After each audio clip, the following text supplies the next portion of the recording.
Have you ever wondered where the problems in the world today would exist if we had deeper connection to ourselves, others, and the environment and acted from that place? Welcome to the Conscious Action Podcast with your host, Brian Berneman, who believe that connection is the key to taking conscious action as individuals and creating a better world. We are here to raise awareness and inspire meaningful action by sharing stories, knowledge, and conversations with thought leaders and change makers. From sustainability to well-being and everything related to conscious living, our mission is to empower you to be the change that you want to see in the world. Welcome everyone to a new episode of the Conscious Action Podcast. I am Brian Berneman, your host, and I have the pleasure to be joined by my friend Zac Parish here in New Zealand as well. Thank you so much, Zac, for taking the time to be here. I have known you, I think we were just chatting over 8 years. It's always a pleasure to be connected and to be able to share conversations with you. And I would love it if for everyone that is watching and listening to us, if you can share a little bit about you. Who is Zac? Yeah, sure. Yeah, well, and great to be here, Brian. And so I think like I was talking about before, I think it was about 8 years ago, and we met at one of the festivals and became friends since. And obviously also part of the Tibetan Buddhist community as well. But yeah, I guess it's been quite a unique journey for myself. I right now I have a business called the Awareness Academy, so teaching mindfulness, well-being, and also leadership training specifically for the workplace. But to get here, it's been quite a unique path. So I was very interested in particular Buddhism and meditation from a very young age. I was always drawn to especially the philosophy of Buddhism and the psychology of Buddhism and how practical it was for helping and giving you sort of tangible tools to deal with, the ups and downs of everyday life. And I'd always been, very interested in it and very sporadic with my practice. A lot of temptations, a lot of challenges, a lot of distractions growing up in the UK. Parties and socializing and shall we say, let's just say a very hedonistic lifestyle. And I found it quite challenging at times growing up over in the UK. Very good fun, lots of fun socially, but I didn't really find my calling or purpose, and felt quite lost a lot of the time. Just did jobs here and there. And then I left and traveled overseas and got a year's visa and went to Australia, had a great time there for a couple of years. But again, it was more of the same, lots of partying, lots of fun, but didn't really find, my calling. And then I came to New Zealand, and then I really found myself, feeling just grounded. And it was just a great place to stop and just have that introspection and just go inward and go on that journey of kind of, I think, self-discovery. And I just found New Zealand was just the perfect place to really hold me and ground me and sort of start peeling back those layers of the ego, shall we say, and get to understand a bit more about who I was, underneath all these layers of who I thought I was. And New Zealand was the perfect place for that, and always has been. And, I'm so blessed. This country has been so beautiful and so supportive of my journey. And then I spent many years in sort of sales and marketing roles. But then, I'd always been involved in Buddhism, and especially Tibetan Buddhism. And then I was very lucky to meet my teacher and my dear guru, who's a very well-known sort of very high Lama of the Tibetan Buddhist tradition, His Eminence Choden Rinpoche, and his heart disciple, Ken Rinpoche Geshe Galton, who are part of the Gelugpa lineage of Tibetan Buddhism. And I was just very fortunate to meet such great teachers that became my mentors and really helped me to really deepen my practice and to really, to find ultimately my calling. And then I decided to become a monk. I asked my teacher, and he said, yeah, it's a really good idea. You should do it right away, and gave me 6 weeks to prepare. I thought I was going to sort of take 3 years to prepare and, just gradually sort of make it a sort of a slow journey, but he had other plans. And then I spent 6 years as a monk here in New Zealand and started to teach, which I never planned to do. My teacher said, you need to start teaching. And I started to teach Buddhism and meditation, and it went from there. And then I decided to set up my business called the Awareness Academy back in 2019, which is teaching mindfulness, wellbeing, and leadership programs, specifically to the workplace. So I came from a corporate background. I spent 6 years out of the corporate background when I was a Buddhist monk. And then after I decided to sort of become a layperson again, I wanted to bring this knowledge, this ancient knowledge and wisdom into the workplace. So I set up the business, and then here I am. So very fortunate to now have my own business and help. Well, just be fortunate to be able to spread a lot of that dharma, shall we say, to the workplace, but also very scientific based health and wellness programs. So yeah, that's a bit about my journey. So here I am now, still in New Zealand, and I came here on a 1-year visa. And I literally was talking to someone recently. It was just almost to the day. So back in February the 8th, 2004, I came to New Zealand with a year working visa, and here I still am, just over 20 years later. Yeah. Wow. That's it. Yeah. Amazing. I see a lot of times people's journeys are always so different, and there's a lot on your journey that as well I see on mine. The fact that, I talked with a lot of people that sometimes they discover their path, whether that is with Tibetan Buddhism or with any other tradition, when they find it through a lot of hardships, like when they hit rock bottom. Yes. And I was fortunate that I found these teachings when I was young, just because I was searching or seeking something that I thought there's more to life than what I was living. Yes. And I was fortunate that my parents were studying Tibetan Buddhism. Therefore, that was just like the thing for me to be able to explore.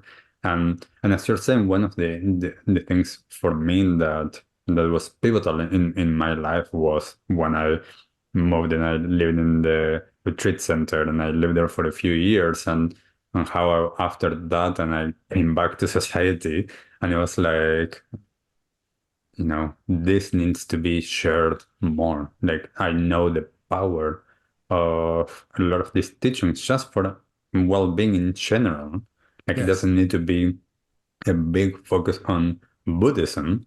Like, for me, that informs a lot what I share, of course, because it's a big part of my journey and what I resonate with. But as well, it's being able to have that foundation to understand how to live well, because at the end of the day, that's also what the teachings are about. Yes. Yes. Yeah. Absolutely. Absolutely. And it's good. It's interesting. And just the point you're making there is that, yeah, I think it was, yeah, it's interesting. You hear about this sometimes, and people talk about, that you can find your path or find your calling at some point in life. And it's really true for me. I really never found my calling, my true purpose and my true calling until much later on in life. And I think that's an important thing. You do hear people talk about that, maybe famous, successful people or leaders, whoever they might be in their vocation. And that you read about it in books, and they say, it can come at any time. But I used to think to myself, blimey, will it ever come, for me? And I was like, and it does, and it can, and it can come, when you least expect it. And it happened for me. And just like your experience and, my experience, and suddenly out of nowhere, I found, and from that day one, when I did my first teaching, I was like, this is what I want to do. It was just, I found my purpose, and I'd been on such a journey, and I'd had these experiences, and it really works, the Dharma, when you really apply it, and there's different paths for different people, it just happens to be a Dharma path for us. But when you find that spiritual path, I think, or whatever that calling is, that really gives you those answers, it's so you really feel so blessed that, like the expression goes in Buddhism, no mud, no lotus flower, that all of that challenge and hardship and struggle and not knowing what I wanted to do, or finding my purpose and feeling lost, was all this fertile ground, for this kind of, flower to blossom. And it's like, so I think that's one of the best bits of advice I could ever give someone, is that just be patient, and, just keep, people just be patient and be open and just and let things happen, in their Mhm. own path. And sometimes it might take a while. Yeah, definitely. I love that. I shared a lot about this actually, like in the podcast as well, how we all have our unique journey and we all find at different times in our lives different things and what we resonate with. And it's so important as well to trust that and Yeah, to have the confidence that the right thing is going to come at the right time as well. And that I think it's a big part of the journey. And Zach, I wanted to talk in a moment yeah, about your experience with what you're doing with the Awareness Academy and working with people in the workplace, because that's also part of what I do. Uh, Before we talk about that, I would love for you to be able to share with everyone listening, what for you, at least in your own words, what is Buddhism about? Because I was just want to say, like, a lot of times I tell people, like, oh, I've been studying Buddhism, Tibetan Buddhism for the last 20 years. yes, And a lot of times, or even with meditation, and people have so many ideas of what it is. And I find a lot of times that that is what is preventing them from being open to what I feel like it's an yeah, amazing treasure chest of, of things for our daily life. So, yeah. what if you need to explain to people, what is Buddhism? What is meditation? Yeah, it's a good question. It's a great question, isn't it? Because there's so many, and I always try and answer that because I've had this question before as simply as possible, because there's so many facets of it as we know when you practice it, and how it helps you in so many different levels. But I think, to try and summarize it in its most simple terms, I think it's really ultimately it's a path that helps to reduce suffering, really. And I think that's what I think when you really look at what is the human condition and what is it for all sentient beings, that we all want to be happy, right? I Mm, think if we all really looked at it, I mean, different people have different answers of what is life about. But I think ultimately, that's one common ground that we'll all share, that everyone wants to be happy and free from suffering. So it's a path to help, reduce suffering and to find more happiness and really just to get to know yourself, But it's also important to understand, I think, and this is where I think, sort of spiritual gaslighting can come in many respects, where people can try and, always try and sort of always only look at the positive and try and sort of, you know, make believe that life is amazing all the time and trying to have it that way. And I think the reality of it is we want to, it's about, reducing suffering and finding more happiness, but it's self-awareness, and that self-awareness path can be hard, mm, the journey of self-discovery and self-awareness is not always easy. So when I say, getting to know yourself better, that is a challenge at times. That is where you will come up and confront, your shadow, some of your dark sides, some of your aspects of your ego. So that getting to know yourself better is not always an easy journey, and it can be hard. So I guess that's what I would say in its most simplest term. mm. It's about self-awareness, getting to know yourself better, and that can be hard, and just, finding more happiness and really reducing suffering. Yeah.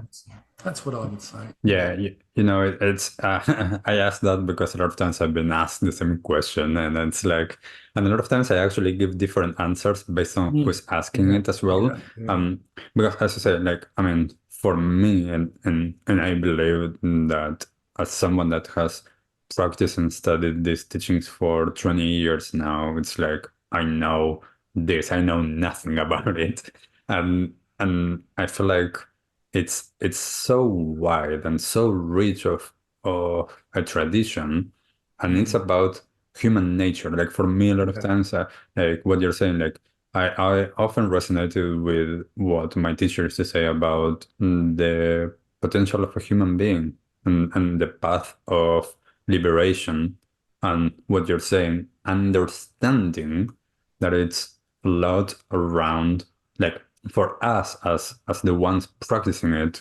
beyond more of a understanding from, oh, this is what the etymology means, or like more on the how does this apply into my life?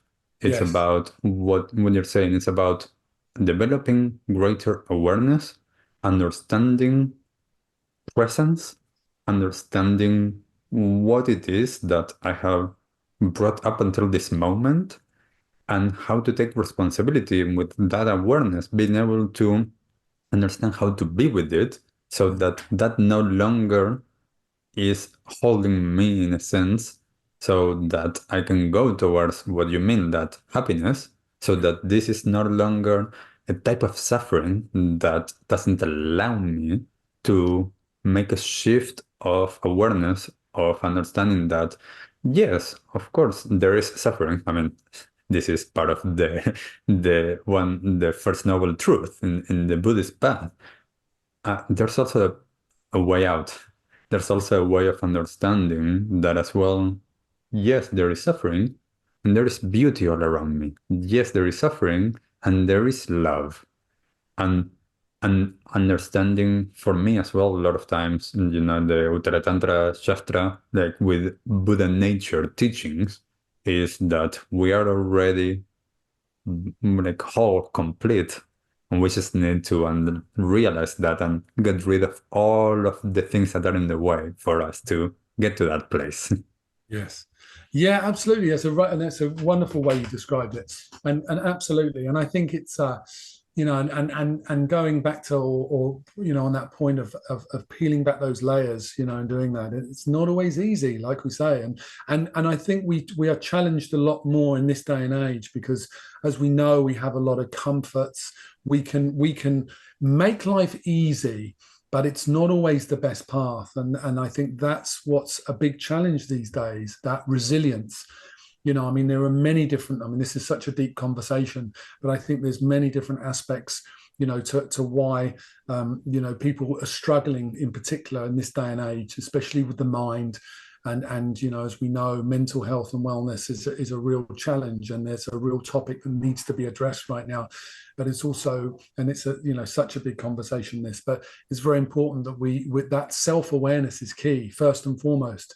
There's a really lovely model that I take people through in there, which is a triangle of mindfulness, which is a particular mindfulness model, which is, that's, what is, the path or the path to self-discovery. And it's self-awareness, number one, awareness of ourselves and awareness of others.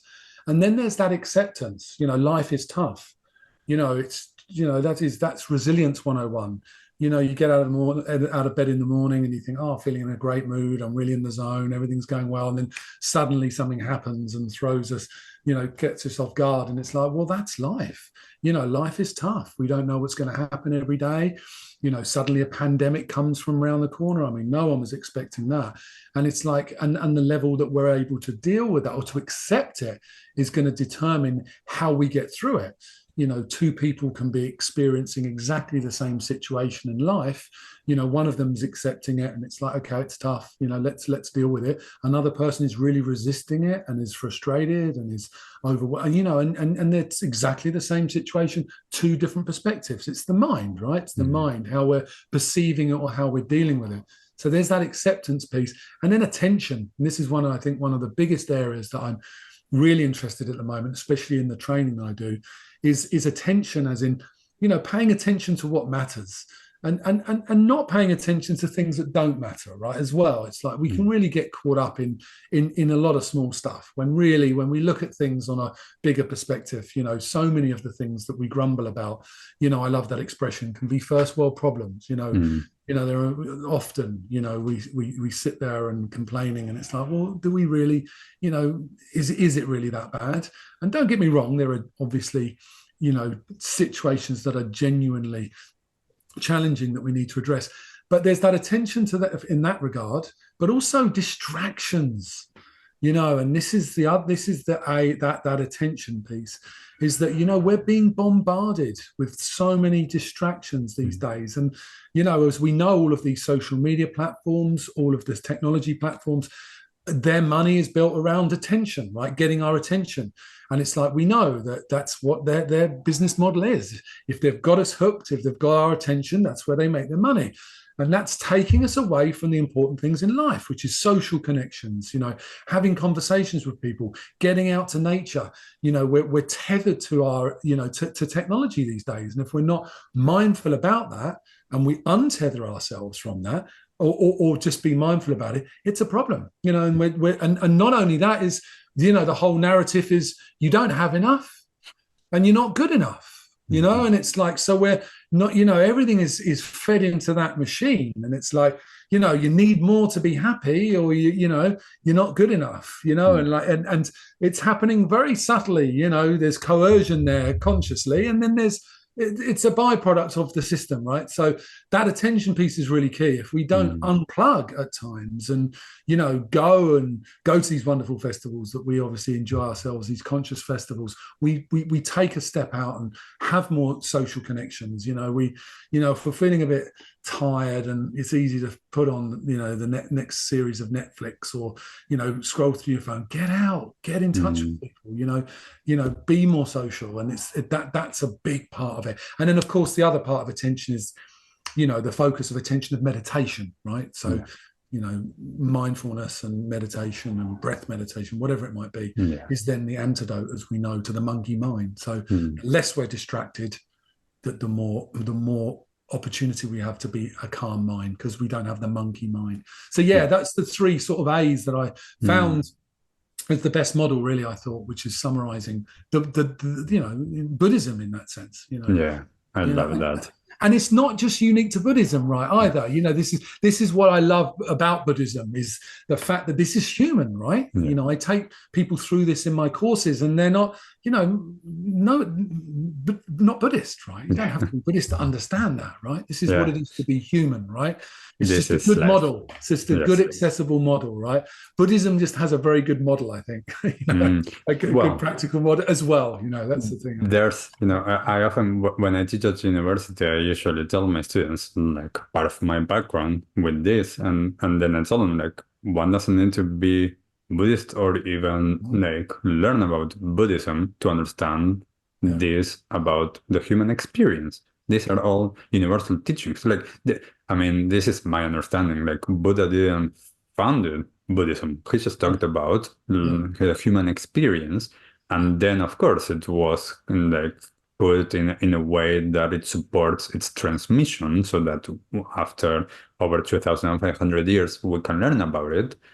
And it's that human condition on how we live, how we've been programmed, how we are used to things. And I love one of the things that you shared, that is that, there's so much stimuli and so much distraction.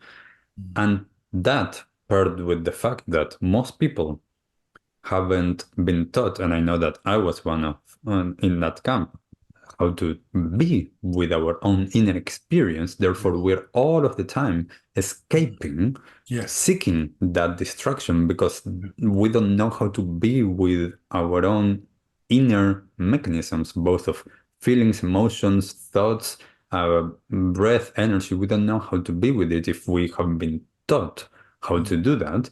And therefore, we are escaping constantly, seeking that outer pleasure or that outer stimuli to fill in that gap. But at the end of the day, for me, as you say, like, the antidote for that is presence, and presence through, for me at least, partly it was through meditation, mindfulness practices.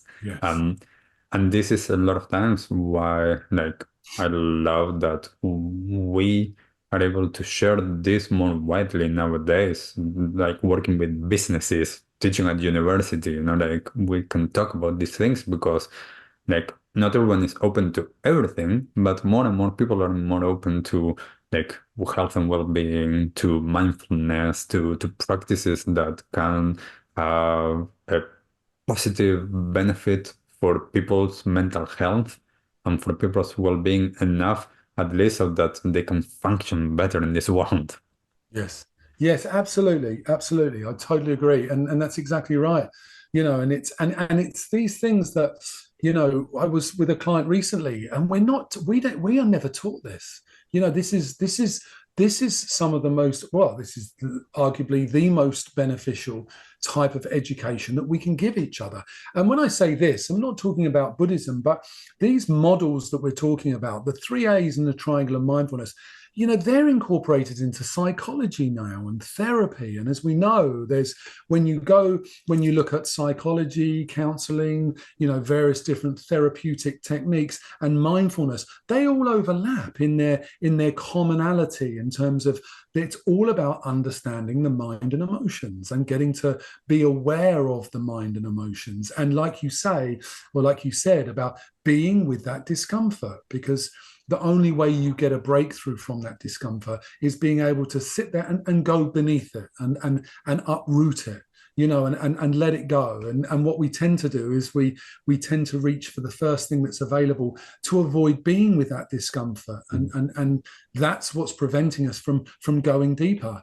Our body and our psyche, and I say this like our body goes through a natural detox if we're wanting to get healthy. So if we contaminate our body with intoxicants and bad health and bad food and bad lifestyle, we keep doing that, our body will start to experience those effects. But then when we stop doing it, if we give the body the right space and the right environment, it'll naturally find balance and heal itself. It'll go through a detoxification process. It'll get rid of the toxins. We might go to the gym or do some yoga and sweat, and you'll start to get rid of those toxins naturally if you stop putting yourself in that toxic environment. And it's the same for the mind. It's like we've had this kind of potentially toxic environment, and many people have had we've all had tough times in our life and potentially trauma or experiences that have become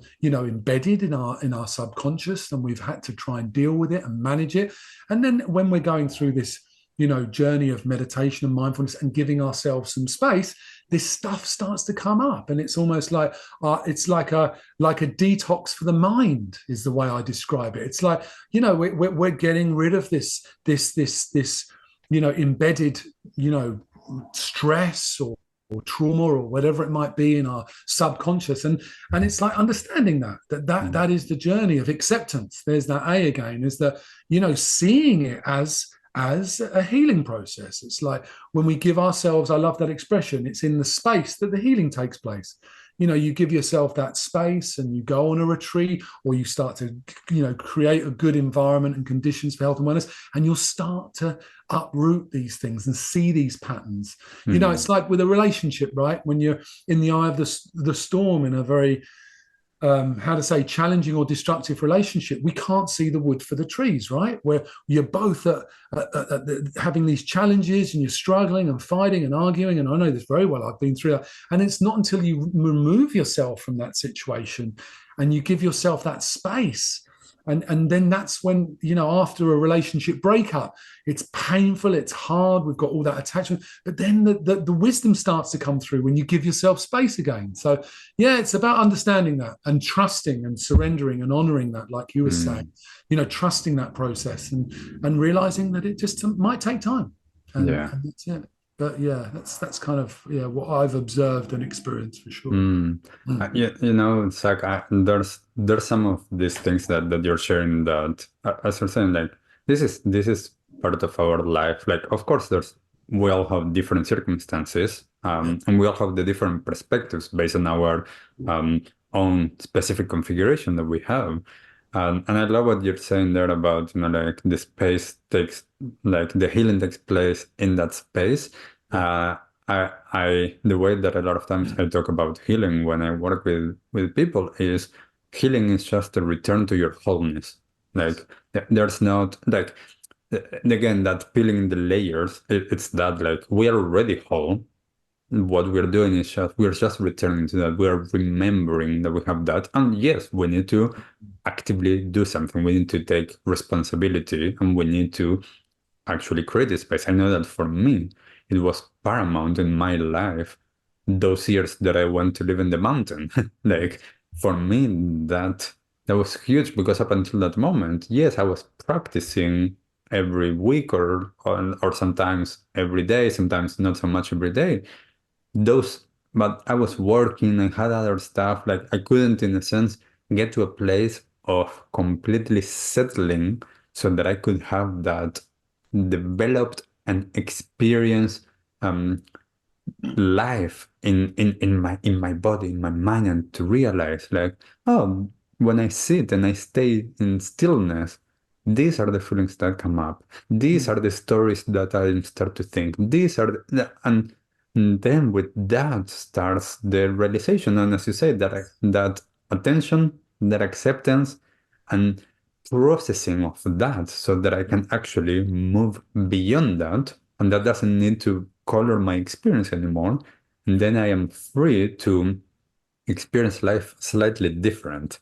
And this, for me, it's one of the powers of, like, again, as we're talking, it doesn't need to be Buddhism. This is the human experience. This is about being connected. This is about being present. This is about awareness. As you're saying, there's so much that we can do if we give ourselves the permission to do that, because a lot of times people are in such a busy or like life and they're in autopilot going so fast that it's hard to stop. And I see this a lot as we're talking with like people working in corporate. Like every time that I go and I work, like it's kind of like there's no off switch. It's like this go, go, go. So I would love to know, Zac, based on your experience, because you work in this space, what are some of the biggest things that you see that are happening in that space, and how do you like work with that? Yeah, I think, it's a great question. And, I think one of the things that I really observed and became very clear, and obviously spent a lot of time researching this after we went through this pandemic. And, I know this word's been used a lot, but it was an unprecedented time that we've just been through, right? And, we're able to deal with short, sharp bursts of stress and anxiety from an evolutionary perspective. That's typically what we've dealt with, right? And we're pretty resilient as human beings. But then this pandemic is the first of our of a lifetime, right? And of a lifetimes, right? For a number of generations in that regard. But what's happened is that, when you put people in this kind of long, chronic period of time of stress and anxiety and worry and fear, we get into this habit of thinking and we're not used to it. And we know how effective news is on us and how we absorb that. And we're drawn to negative and fearful news from a survival perspective. We used to, be very aware and hyper aware of anything that was potentially a threat or dangerous from a survival perspective. That's what we had to deal with. So it's the same response that we're going through when you're in a pandemic full of fear and worry and fear for your life. And then also you're being fed this news, right? This fearful news and negative news. So you've got this long chronic stress and anxiety, and then what happens is when things opened up after the pandemic, it's took a while, and it's still, unless you're aware of this and I think are on your own journey of self-discovery or committed to it in a more, shall we say, dedicated way. Obviously we're all doing it in our own way, whether unconsciously or consciously, becoming more self-aware. But it's if unless you're consciously looking at yourself, and being aware of that, or trying to get a bit more aware of it, a lot of people have struggled and still have this what's called free floating anxiety, which is a very powerful, I think, description of what's happened.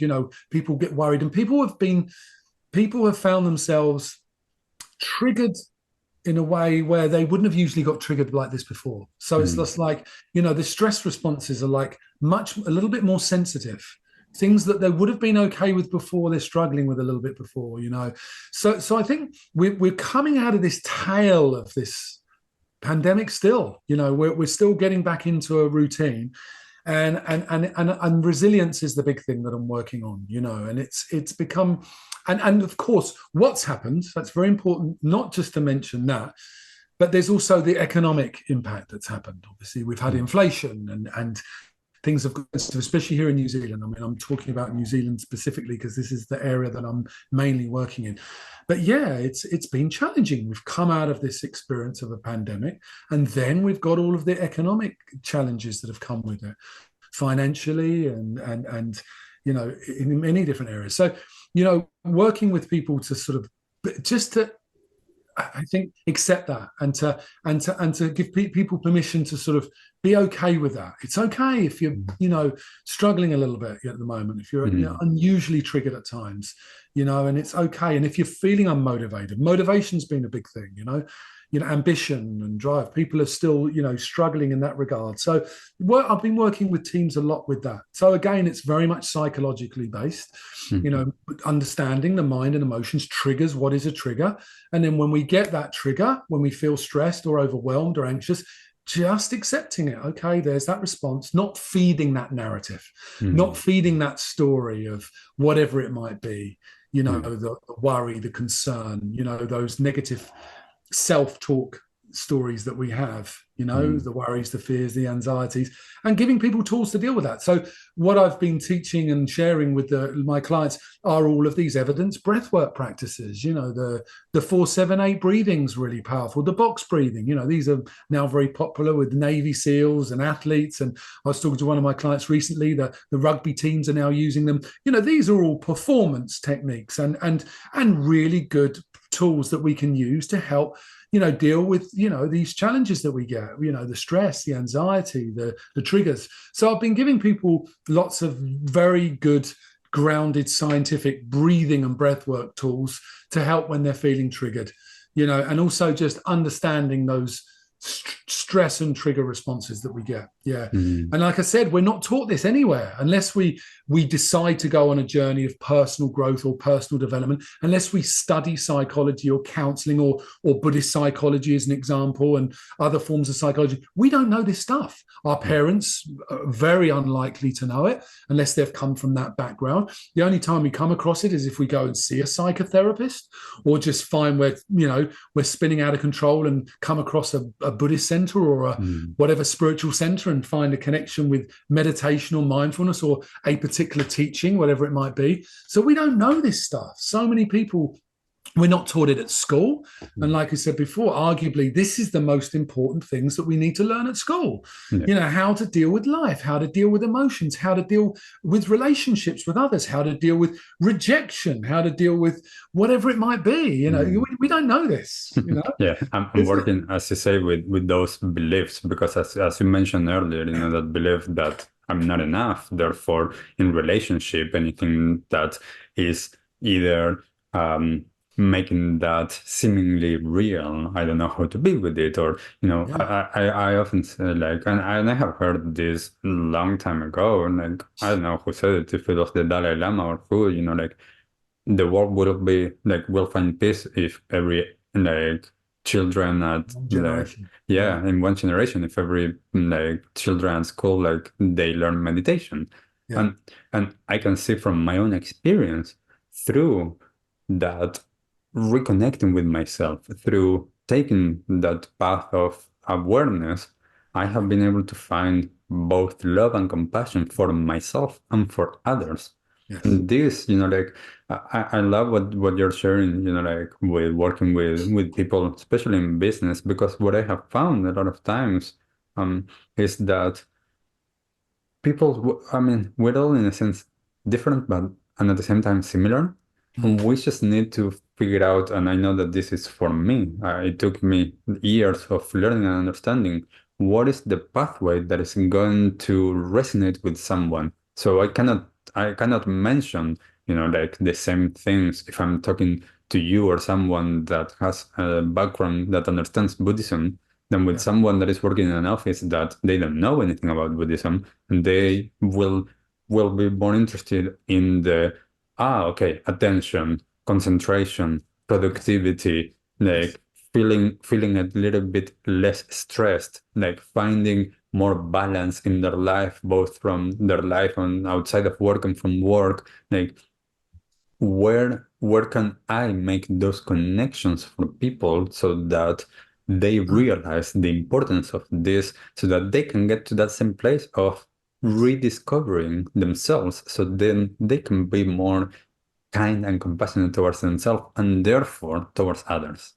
Absolutely. And you've just touched on something that we missed, which is so important on that journey, which is compassion, And again, that's, I'm glad it's come, because it's one of the most important parts of the conversation, right? When it comes to self-awareness too.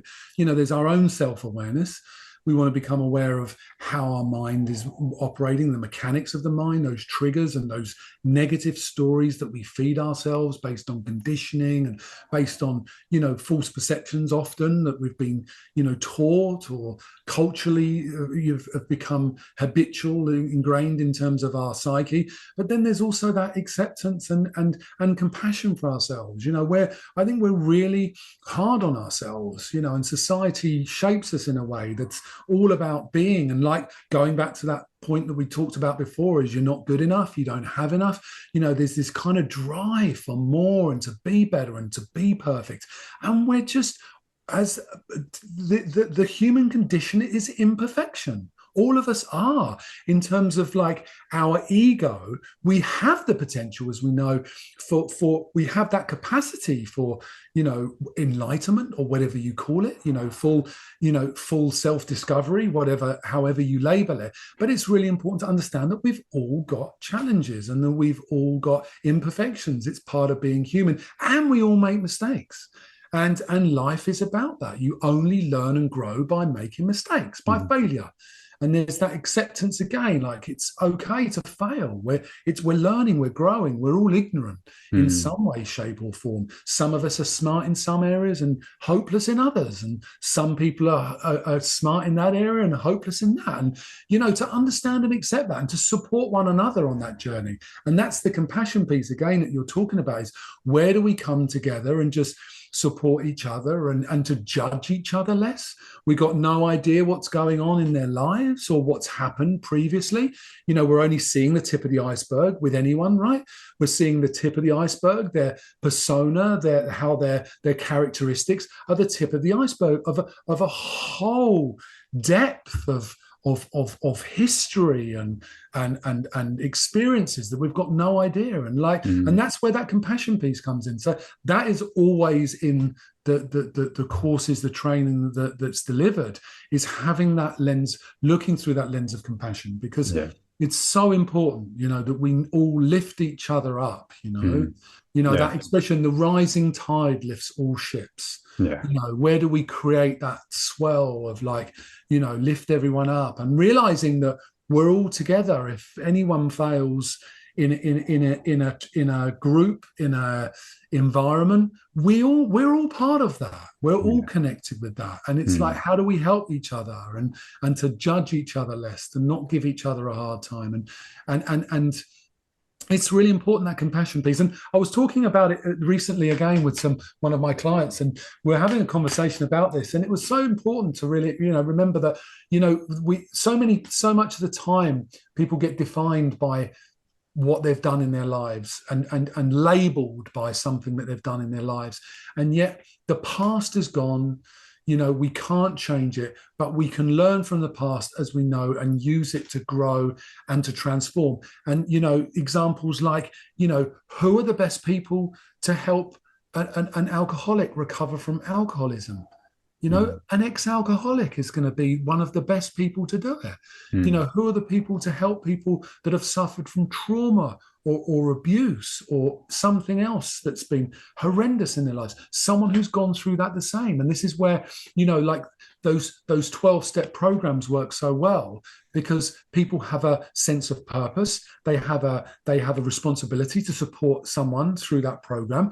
And they also realize that there's other people that have gone through stuff like themselves. There's that kinship, that understanding, and realizing that I'm not alone in my struggle, that there are other people.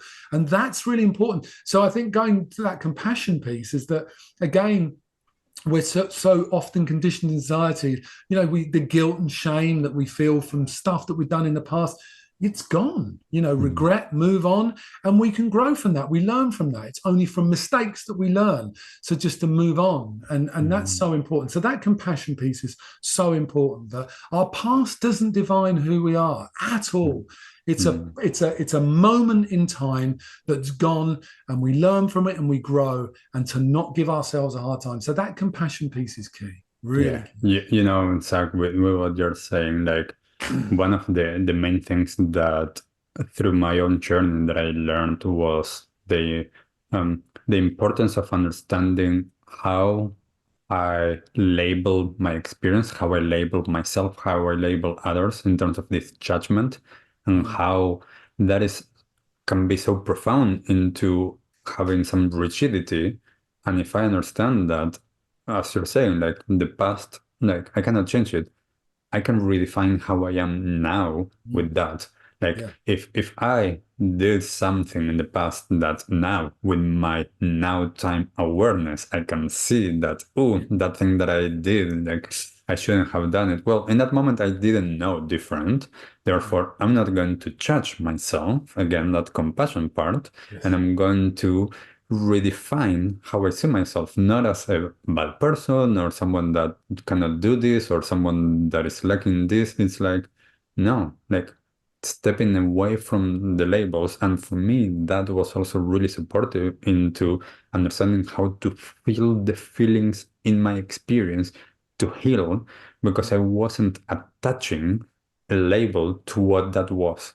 And that is for me like a big part of that. And again, that compassion is so powerful Mm. because that allows me and allows all of us to lessen the grasp that has in us. I mean, like, and I always with that from a Buddhist perspective, just talking about the three poisons on ignorance, attachment, aversion. Like we are so attached to things, Yeah. and things are so attached to us as well.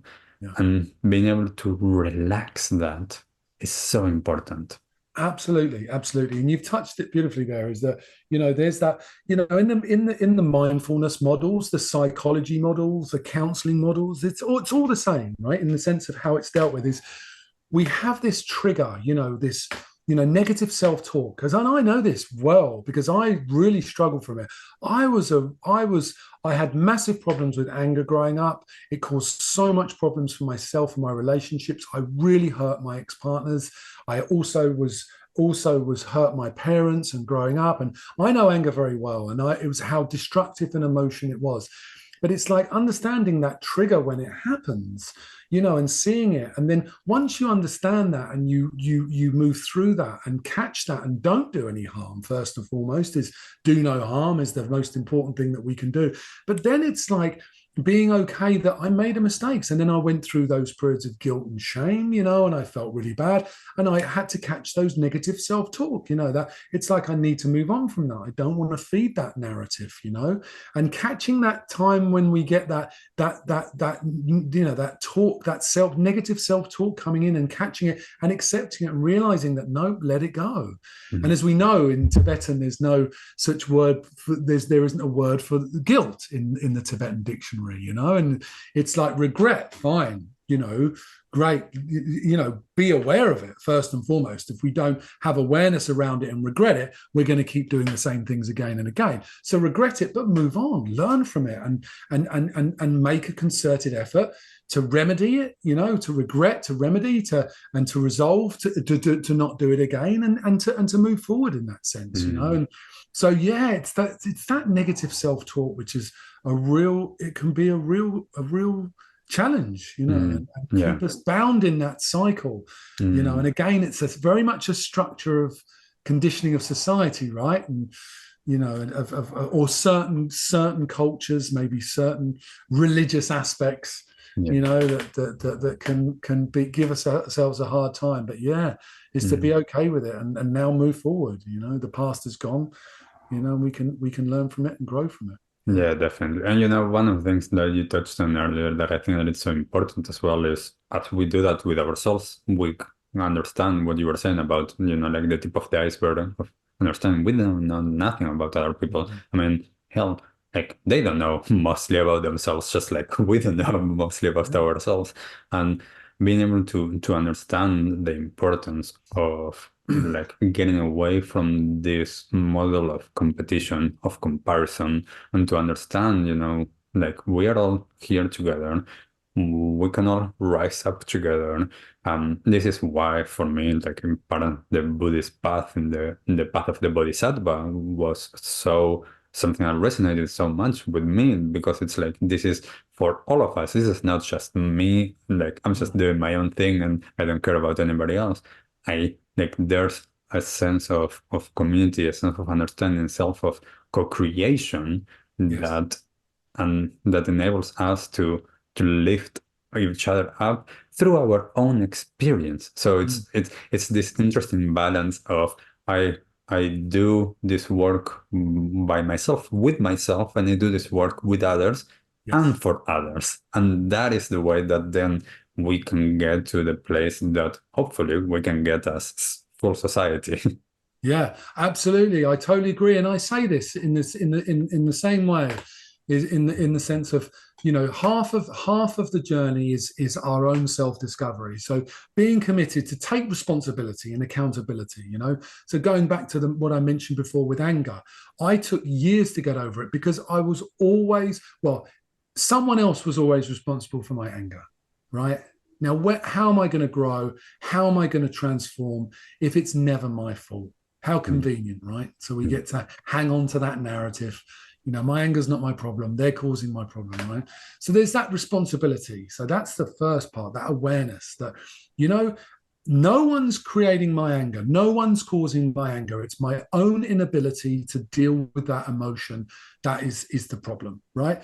Two people can say, or one person can say the same thing to two different people. One person fly off the handle and go nuts with anger, another person totally okay with it. It's their own emotions, right? So first and foremost, there's that accountability and doing it. So, and then there's that journey, like we know, with doing mindfulness practice, understanding our mind and emotions, being able to de-trigger ourselves when we're stressed, being mindful about when we get triggered. Okay, there's that acceptance piece, there's that awareness piece, then doing that breath work practice time and time again, and gradually we start to integrate that. We start to let go of those stories. We start to transform. But then the other side of the coin is the compassion. Mm.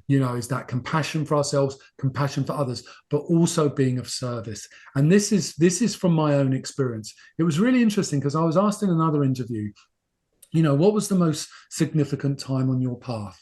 And this was when I was a monk. And obviously, meeting my teachers was amazing. I owe so much, everything in many respects, to my transformation, to my teachers, my mentor, my Cholan Rinpoche, my other teacher, Ken Rinpoche, Geshe Gelton, and those teachers transformed. But you know what? The thing that popped up when I was asked that was when I started to do volunteer work. And I owe so much of this to one of my ex-girlfriends. She really pushed me and challenged me in my relationship with her. And there was a time when I was just feeling really sort of down and unhappy, and I had a good job. I was paid well. I was here in New Zealand. Everything was going fine, but I had this just underlying dissatisfaction. I wasn't enjoying my work. I was feeling flat. And she said, "You know what, Zac? You're really selfish. You should do some volunteer work. It'll really help me." And I was like, "Yeah, okay, yeah." And I took her advice. And you know what? I started to do this volunteer work for an incredible place in Auckland. And I started to do some volunteer work and just going to see a person once a week. And then I took on another client, and honestly, it was the most incredible thing. How much I could help someone in just 2 hours of the time, going around, supporting them, just being there for them. And these are people that had nowhere in their lives. It's an incredible organization called Amitabha Hospice in Auckland.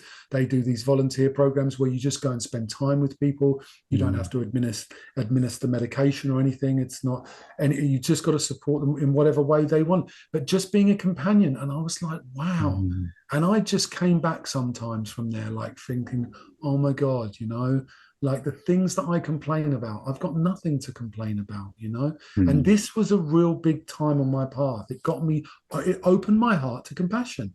And I realized just how how selfish I was, and how these things that I complained about or grumbled about were just nothing in the scheme of things. And I think that's what's really important. I think being of service in some way, being part of the community, whatever it might be, as we know this, and there's so much research that shows that people that do volunteer work are really generally happier people, people that do jobs of service, that really are that's their vocation, but also offer their time outside of it. Volunteer work is one of the best practices to do to bring ourselves happiness, because why?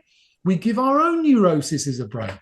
We're not spinning the wheels again of, I haven't got this, or I'm not happy, or I haven't got this. If we actually just stop thinking about ourselves for a few minutes of the day and start, reaching out to others and help others, we actually, like I said, give our own neuroses a break. We actually start to realize that, actually, wow, I can actually help other people and do some cool stuff, and it helps us. Always helps us. As you're sharing this, what popped into my mind was, I remember when my teacher was teaching the life story of Asanga, and how like he was trying to connect with Maitreya, and how all of these years in the cave, and he was doing all of these practices, and it wasn't until the moment that he was able to actually connect with that compassion, opening his heart, that it wasn't until he realized that Maitreya was there, he just couldn't see him. For anyone that is listening to this, the story is amazing. Go and Google it, like the story of Asanga and Maitreya, because I find that so powerful, because we can do so much work on the mind or on some aspect of our life, and opening the heart, opening ourselves to compassion it's so important as well. I love that, Zac. And Zac, I want to honor your time. I know that we can talk way more. We might need to do another conversation here for the podcast. But just to wrap things up in this conversation, is there anything that, for everyone that is listening, that you want to share, like one nugget of wisdom, something that perhaps you think people need to hear at this time? Yeah, well, I think I'll try and sort of build into that one nugget, a few nuggets within a nugget, maybe. It's a hard one. It's a hard question to answer with one particular thing. But I would say, and I think what came up for me just a moment ago as we were talking was that, we've covered some beautiful topics around, especially Buddhism, and obviously we're both part of that community, so it's easy for us to talk about it. But it's like, what we're talking about, and the work I do and the work we do, these are universal principles, and it's like they're accessible to us all. And this is where we can really make a change, not just for ourselves, but for the world, love and compassion, everyone knows what that is. You don't have to be religious or philosophical at all. They're human qualities. And space and mindfulness, being more aware, taking time out, connecting with people, just sitting for a few days just to do some meditation, watch the mind. The word Gom is the word, the Tibetan word for meditation in Tibetan is Gom, Gom, and it means to become familiar with. That's what meditation is. Meditation is to understand the mind. Psychology is to understand the mind. Psychotherapy is to understand the mind. These are all shared values. So just sitting for a few minutes every day, just to do some meditation, is so important, just to start to become more aware of the mechanics of the mind, how our mind works, because we're so often unaware of it. Being kind, being compassionate, spending more time with loved ones, realizing that we've got a certain amount of time on this planet, and time goes quick. Really spend time together, reach out to people, choose a dinner over a series sometimes, and go for a walk instead of scrolling through Facebook, connect with nature, connect with others. We've forgotten how to do that often. We get caught up in our stuff. And then the other thing I would say is, which is all part of the training, is get a regular practice going, structure your day. And I know this very well because when I've struggled, or when I still struggle, is when my structure goes out the window. And we know this, there's a lot of personal health, and personal development gurus. We know that all of those, it's shared across so many different, belief systems and practices, is have a structure, of your day. A morning routine, get up at the same time, try and do it every day, do some practice, go for a walk, get outside, do regular, mindfulness practice, get exercise, get good sleep, the 5 pillars. This is the foundation of good health and wellness, good mindfulness and looking after your mental health and wellness, getting good sleep, getting good rest, go to bed at the same time every night, get good rest, get good food and nutrition. We know this, everyone knows it, but we forget it. Get movement and exercise, and just improve, keep those social connections strong. So just the 5 pillars, just focusing on those, they're what can really help us, and just take that time every morning just to sit and just practice kindness and compassion, because there's always an opportunity to do it. Yeah.